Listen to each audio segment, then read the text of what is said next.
सबसे ज़्यादा प्रॉब्लम बच्चों को आयनिक इक्विलिब्रियम में आती है।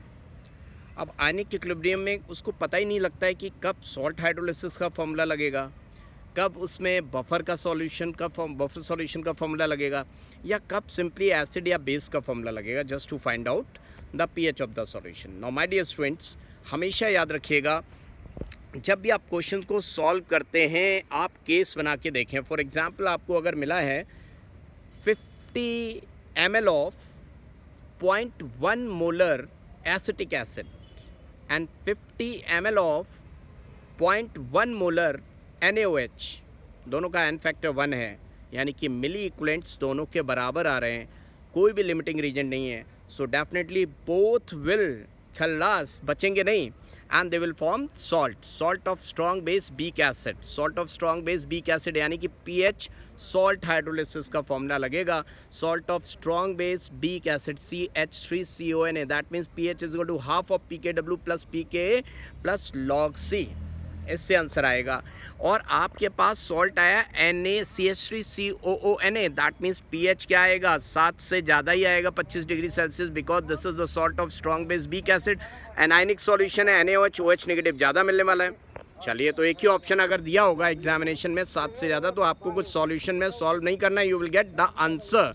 नाउ माय डियर स्टूडेंट्स, मान लो अगर क्वेश्चन में ऐसा दिया गया है कि मान लो 50 ml of 0.2 molar acetic acid and 50 ml of 0.1 molar NaOH, that means 50 into 2 100 milliequivalents of acetic acid हैं, और 50 into 0.1 50 milliequivalents of NaOH है, that means NaOH is the limiting reagent. So who is going to decide product? Limiting reagent. तो आपको मिलेगा 50 milliequivalent of CH3COONA और 50 milliequivalent of acetic acid बच जाएगा solution में। तो weak acid and salt of strong base, equimolar solution of salt of strong base and weak acid, and are you getting my point? तो acidic buffer बन गया। तो Henderson हासेलवोल्स equation लगेगी, pH is equal to yes pK plus log of concentration of salt upon concentration of acid, दोनों का बराबर है concentration, log 1 0 हो जाएगा, pH is equal to pK and pK is equal to minus log of K, यानी कि acetic acid का K value दिया रहेगा 1.8 into 10⁻⁵ and minus log K, that mean -5, and pK is equal to minus log of K, minus पहले ही है और minus आएगा तो प्लस आ जाएगा, यानी कि 5 माइनस log 1.8, log 2 क्या होता है 0.3010, तो 0.3 माइनस कर दो, 4.76 के आसपास आंसर आ गया। दो केस बन गए।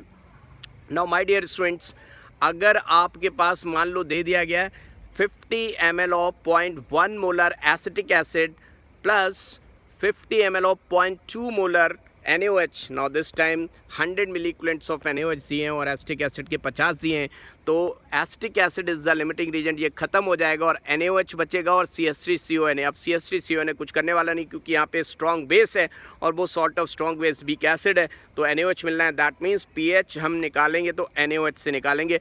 अब हमारे पास 50 milliequivalent NaOH बताया, यानी कि 50 milliequivalent और अपॉन वॉल्यूम 100 ml हो गया, 50 अपॉन 100 कितना बचा 0.5, यानी कि OH नेगेटिव कंसनट्रेशन इज 0.5, तो इससे आप pH फाइंड आउट करेंगे। तो इस तरह केसेस बनते हैं। चलिए, ऑल द बेस्ट।